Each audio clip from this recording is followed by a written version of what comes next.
Sejumlah mahasiswa Fakultas Hukum Universitas Sahid Jakarta mengajukan gugatan ke Mahkamah Konstitusi terkait dengan Undang-Undang Lalu Lintas. Gugatan ini terkait dengan pengendara motor di bawah umur yang menyebabkan kendaraan atau agar orang tuanya juga ikut dipidana. Gugatan ini didasarkan pada pengalaman pemohon yang kerap kali mengalami keadaan yang mengancam dan keamanan dan keselamatan jiwanya akibat anak di bawah umur yang mengendarai motor di tengah jalan. Dengan menguji pasal 311 ayat 2, 3, 4, dan 5 Undang-Undang Lalu Lintas dan Angkutan Jalan. Pemohon berharap agar orang tua dapat turut bertanggung jawab atas perilaku anak di bawah umur saat berkendara.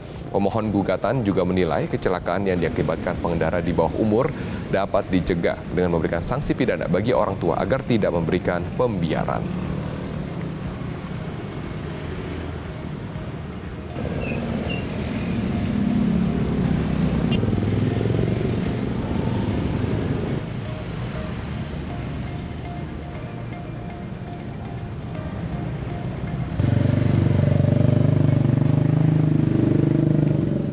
Dan untuk mengetahui proses pengujian materi ini atau judicial review di Mahkamah Konstitusi, kita sudah terhubung melalui sambungan telepon dengan juru bicara Mahkamah Konstitusi, Fajar Laksono. Selamat pagi, Pak Fajar. Selamat pagi, Mas Robert. Terima kasih, Pak, telah hadir bersama dengan saya. Pak Fajar, langsung saja saya ingin bertanya, sejauh mana proses gugatan diproses di Mahkamah Konstitusi terkait dengan gugatan sejumlah mahasiswa yang menggugat Undang-Undang Lalu Lintas Jalan, khususnya pasal 311? Iya, perkara ini masih baru, dalam arti baru diregistrasi oleh Mahkamah Konstitusi kemarin 5 Februari 2020 jam setengah 10. Artinya ini masih sangat baru, prosesnya masih sangat awal gitu ya. Tapi dia sudah diregistrasi, artinya sudah menjadi perkara 15 2020. Sesuai dengan hukum acara Mahkamah Konstitusi, paling lama nanti 14 hari itu ada sidang pendahuluan dengan agenda memeriksa kelengkapan dan kesehatan permohonan. Jadi ini masih sangat awal sekali. Oke, apakah dengan sejumlah administrasi atau ketentuan yang diperlukan oleh Mahkamah Konstitusi, mereka sudah memenuhi semuanya atau sudah dinyatakan lengkap secara administrasi untuk diajukan ke proses selanjutnya? Iya, secara hukum acara, karena perkara sudah diregistrasi, berarti dia sudah siap untuk disidangkan. Artinya, mohon tinggal menunggu saja nanti MK menjadwalkan kapan persidangannya. Jadi saya sampaikan, Mahkamah Konstitusi akan menjadwalkan sidang pertama untuk perkara ini paling lama 14 hari ke depan setelah diregistrasi pada Kamis kemarin. Sehingga tinggal tunggu saja ini pemohonnya untuk menunggu panggilan mengikuti sidang pendahuluan. Baik, berarti dalam 14 hari pemohon akan mendapatkan jadwal sidang dari Mahkamah Konstitusi. Ya, Pak Fajar, apakah... Betul. Pak Fajar, apakah selama ini ada gugatan yang persis diajukan seperti yang sekarang diajukan, yaitu pasal 311 Undang-Undang Lalu Lintas dan Jalan? Setahu saya belum, tetapi nanti itu akan bisa diketahui, misalnya kalau memang sudah ada pengujian yang sejenis, itu nanti bisa diketahui dalam sidang pendahuluan. Sidang pendahuluan itu kan nanti akan diberikan nasihat oleh Hakim Konstitusi. Di situ akan dimintakan kepada pemohon mengenai permohonan itu.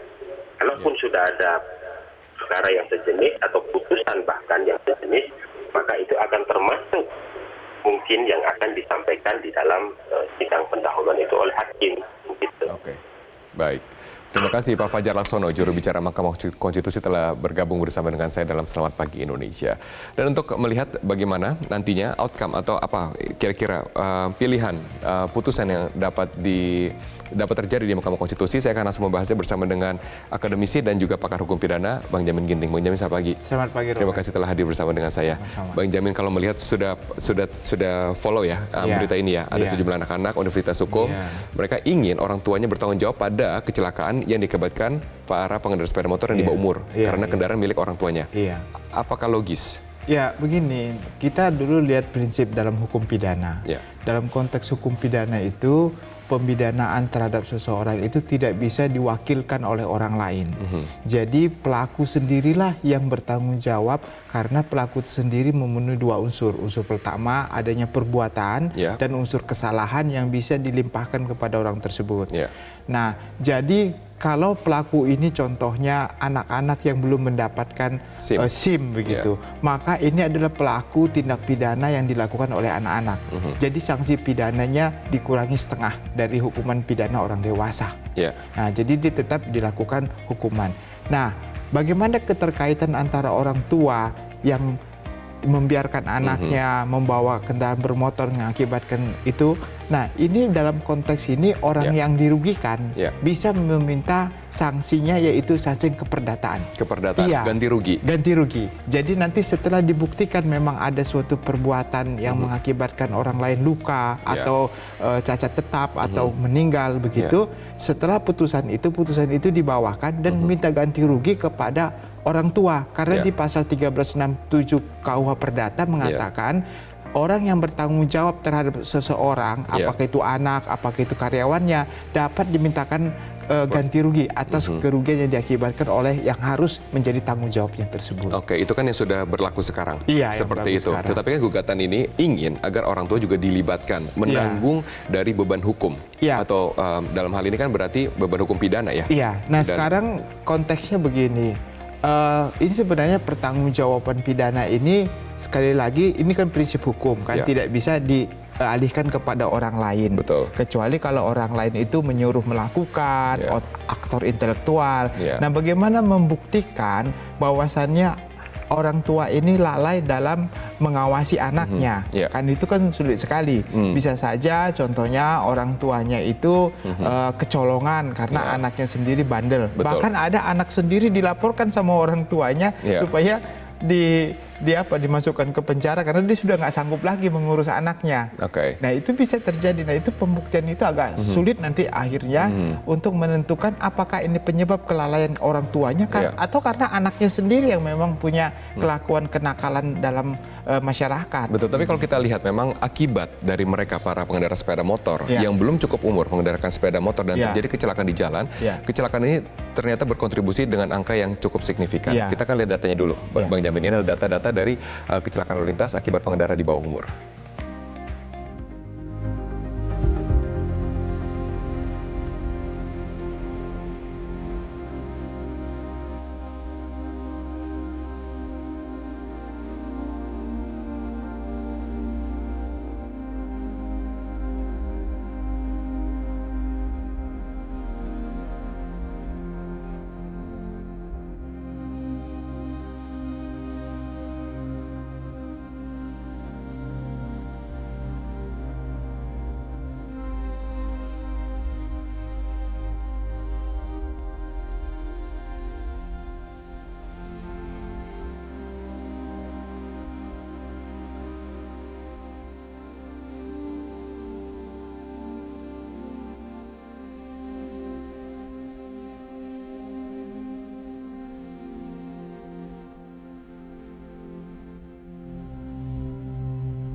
Sementara itu, sejumlah masyarakat mengaku setuju dengan adanya gugatan yang diajukan terkait dengan pelanggaran oleh pengendara di bawah umur. Mereka menilai orang tua harus bertanggung jawab dengan mengizinkan atau membiarkan anak di bawah umur mengendarai kendaraan.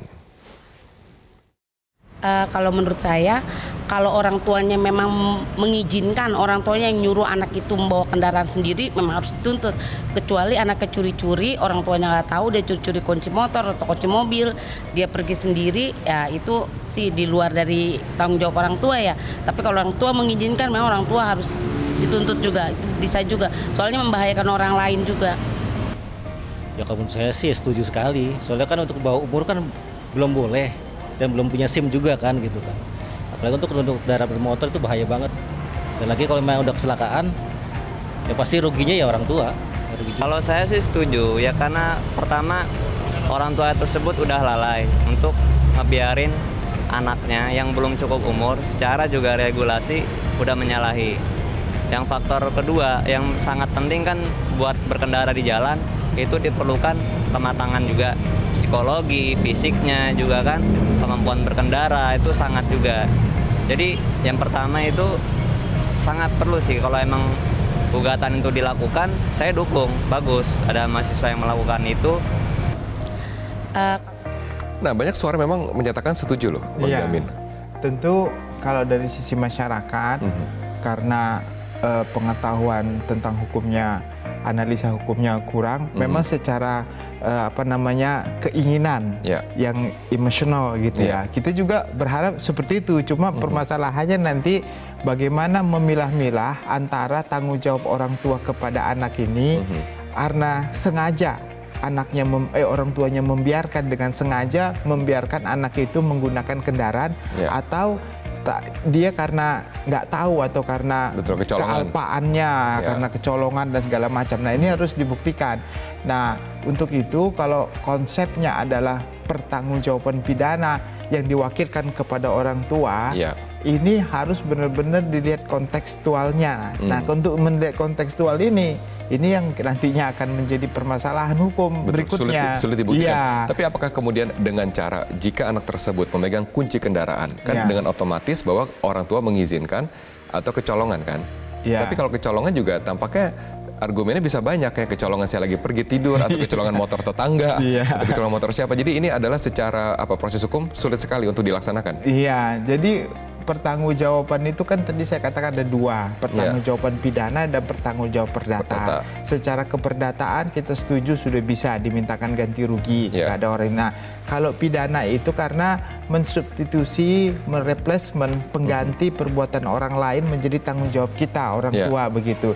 Nah, dalam konteks pertanggungjawaban orang tua kepada anak itu hanya dalam pertanggungjawaban perdata. Contohnya orang tua berkewajiban memberikan nafkah, mengawasi anak dan segala macam. Tapi kalau perbuatan pidana anak sampai sekarang belum ada yang bisa dimintakan kepada orang tuanya. Sampai sekarang, apakah itu perbuatan contohnya anak yang membunuh tetangganya atau anak yang melakukan pencurian? Nah, ini sampai sekarang belum ada. Ya, kita lihat aja nanti bagaimana perspektif daripada hakimnya untuk menilai kecelakaan lalu lintas ini menjadi pertanggungjawaban. Karena sebenarnya anak sendiri bisa dimintakan pertanggungjawaban pidana. Tidak masalah itu ya. Sudah ada undang-undangnya kan? Ada undang-undang perlindungan anak menyatakan anak yang melakukan suatu tindak pidana hukumannya dikurang setengah dari hukuman dewasa. Betul. Tetapi kalau kita lihat apakah kemudian akan masuk faktor-faktor sosial dalam hal ini? Iya. Taruhlah ini disetujui, kemudian terjadi, sekarang kita melihat bahwa anak kena salah di penjara, orang tua juga ikut di penjara, terus dulunya masuk penjara. Itu bukan konsekuensi sosial bagi keluarganya sendiri kan juga perlu diperhitungkan. Jadi kan nggak mungkin orang tuanya di penjara padahal pelakunya anaknya kan begitu kan. Nah, atau dulunya masuk penjara, siapa yang menafkahi keluarga misalnya nanti? Nah, itu menjadi permasalahan baru lagi kan? jadi permasalahan dari keluarga kan begitu. Sama kecuali kalau memang jelas-jelas orang tua ini ikut serta dalam melakukan suatu perbuatan itu. Ikut serta dalam artian? Ya, contohnya menyuruh melakukan, tapi menyuruh melakukan kan itu perbuatan yang disengaja. Sementara ini undang-undang lalu lintas adalah karena kelalaian. Kelalaian itu tidak bisa orang ikut serta dalam suatu kelalaian begitu. Oke, baik. Nanti kita akan ikuti terus proses sidangnya di Mahkamah Konstitusi. Bang Jamin Ginting, terima kasih telah hadir bersama dengan saya dan Selamat Pagi Indonesia.